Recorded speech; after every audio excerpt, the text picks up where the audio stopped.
को शुरू करेंगे, यानी BLLB की जो क्लास है उसे शुरू करेंगे। और कहीं ना कहीं जो हम दिसंबर 2024 का पेपर देख रहे हैं, दिसंबर 2024 के पेपर को सेक्शन A को शुरू करते हैं। और सेक्शन A में कहीं ना कहीं हमने गया पहला क्वेश्चन, दूसरा क्वेश्चन, तीसरा क्वेश्चन और चौथा क्वेश्चन अपना कंप्लीट कर लिया। अब हम चलेंगे पांचवें क्वेश्चन पर, जिसमें क्या है उदारवाद का मूल सिद्धांत जानेंगे। उदारवाद है क्या, उदारवाद के बारे में आपको पता होना चाहिए। ये क्वेश्चन आपका कहीं ना कहीं देखा गया है तो आपको पता होना चाहिए।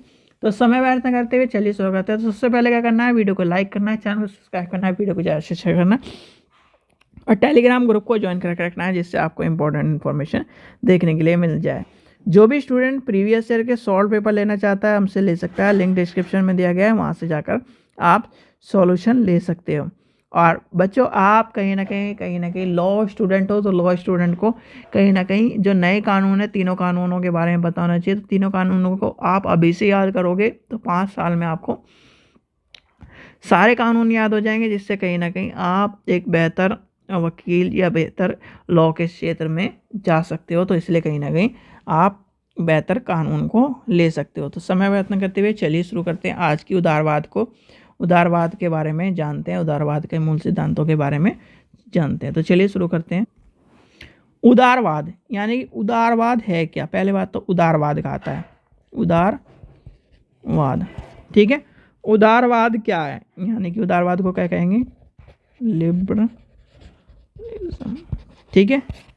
उदारवाद क्या है, उदारवाद राजनीति विज्ञान का एक तरह से विचारधारा है जो व्यक्ति की स्वतंत्रता को सबसे ऊपर रखती है। क्या करती है, व्यक्ति की स्वतंत्रता, व्यक्ति की स्वतंत्रता को सबसे ऊपर रखती है। और उसका उदय 17वीं शताब्दी में यूरोप में समानतावाद और राजनीति यानी कि राजशाही की निरंकुशता के विरोध में हुआ है। किसके रूप में हुआ है, इसका उदय 17वीं शताब्दी में, कितनी 17वीं शताब्दी में, 17वीं शताब्दी में यूरोप में, कहाँ पर, यूरोप में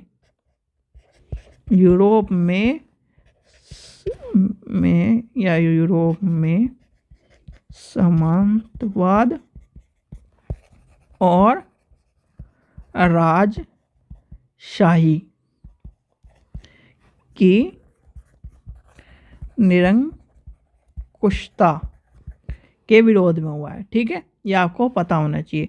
अब इसकी क्या है, यानी उदारवाद के मूल सिद्धांत में कहीं ना कहीं हम चीज़ों को लेकर चलेंगे या निम्न बिंदु को लेकर चलेंगे। तो निम्न बिंदु कौन कौन से हैं, तो सबसे पहला आपका आ जाता है व्यक्ति की प्रतिष्ठा और विवेक में विश्वास, ठीक है। यानी उदारवाद मानता है कि हर व्यक्ति विवेकशील होता है और वह अपने यानी कि भला बुरा खुद सोच सकता है, खुद उसके लिए कहीं ना कहीं जिम्मेदार है। समाज व्यक्ति में यानी कि जो समाज है और व्यक्ति है उसमें क्या है, क्या करता है, समानता, साध्यता, व्यक्ति राज्य के लिए एक तरह से क्या कार्य कर, और क्या कहता है, और ये कहता है भाई ना तो व्यक्ति के बिना समाज है और ना समाज के बिना व्यक्ति है। तो ये कहीं ना कहीं एक तरह से लेके चलती है। फिर आती है स्वतंत्रता। उदारवाद का कहीं ना कहीं मानना है कि इसका मानना है कि व्यक्ति का जो जीवन है हर क्षेत्र में, चाहे वह राजनीति हो, आर्थिक हो, धार्मिक हो, उसमें कहीं ना कहीं उसे स्वतंत्रता मिलनी चाहिए, व्यक्तिगत स्वतंत्रता होनी चाहिए, खाने पीने, बोलने, रहने की आज़ादी होनी चाहिए, बौद्धिक स्वतंत्रता होनी चाहिए, अपने विचारों को व्यक्त करने की स्वतंत्रता होनी चाहिए। तो उदारवाद क्या कहता है, स्वतंत्रता की वकालत करता है।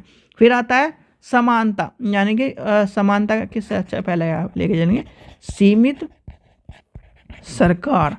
सीमित सरकार का मतलब ये है सरकार शक्ति असीमित नहीं होनी चाहिए, या फिर एक तरह का कहेगा सरकार काम केवल कानून व्यवस्था बनाए रखना और बाहरी आक्रमणों से रक्षा करना की बात करता है।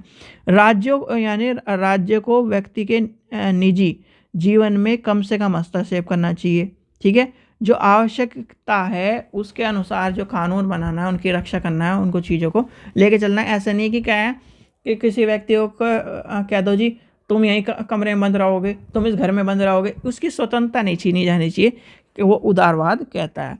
फिर आपका क्या कहता है, उदारवाद यानी कि आपका सहमति पर आधारित शासन होना चाहिए, यानी कि कहीं ना कहीं सरकार का गठन जनता की इच्छा और सहमति से होना चाहिए। जैसे क्या है हमारे यहाँ लोकतंत्र है, लोकतंत्र क्या है, लोगों को द्वारा चुना जाता है। तो कहीं ना कहीं व्यक्ति को हम यानी कि पीएम को हम क्या करते हैं, हम खुद चुनते हैं, सीएम को हम खुद चुनते हैं। तो क्या है, लोगों के द्वारा चुना जा रहा है कि नहीं जाना है। तो इस तरह से सहमति का पर आधारित शासन होनी चाहिए। फिर आता है संवैधानिक और कानून शासन। इसमें क्या कहना है भाई, देश में हर व्यक्ति का है कानून यानी कि कानून और संविधान से चलना चाहिए, कानून सबसे ऊपर होना चाहिए, ये चीज़ें बताई गई है। फिर आता है प्राकृतिक अधिकार, नेचुरल राइट्स, यानी कि नेचुरल राइट जीवन का अधिकार, स्वतंत्रता का अधिकार, संपत्ति का अधिकार, इस तरह के कानून, यानी कि भाई स्वतंत्रता, भाई सांस लेने का अधिकार, जीवन का अधिकार, जीवन का अधिकार व्यक्ति का, ऐसे नहीं कि जीवन का अधिकार के ऊपर पाबंदी लगा दी।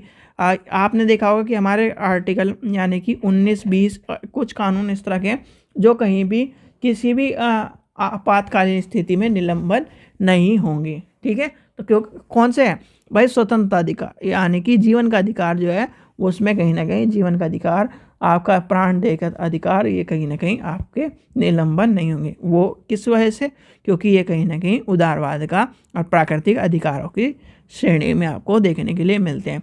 तो ये सब चीज़ें आपका क्या कहता है कि उदारवाद का विचार ये कहता है जो कठोर परंपराओं और तानाशाह का विरोध करता है। किसका करता है, तानाशाह और कठोर परंपराओं का विरोध करता है, और कहता है ऐसे समाज की कल्पना करो जो व्यक्ति के पूरी तरह से आज़ादी दे, सरकार की भूमिका सीमित हो और कानून का कहीं ना कहीं यानी कि कानून का राज हो, पर कानून का राज कहीं ना कहीं व्यक्तियों के हित में हो, जो कि व्यक्तियों की और कहीं ना कहीं रूप में लेके चले। तो उदारवाद क्या कहता है, आधुनिकता की बात करता है, लोकतंत्र की बात करता है, और कहीं ना कहीं बेड़ियों से जकड़ने की बात नहीं करता। ठीक है, तो चलिए ये आपका था आज का टॉपिक। आज के 5 क्वेश्चन आपके कंप्लीट हो चुके हैं, जो कि सेक्शन ए के कंप्लीट हो चुके हैं दिसंबर 2024 के।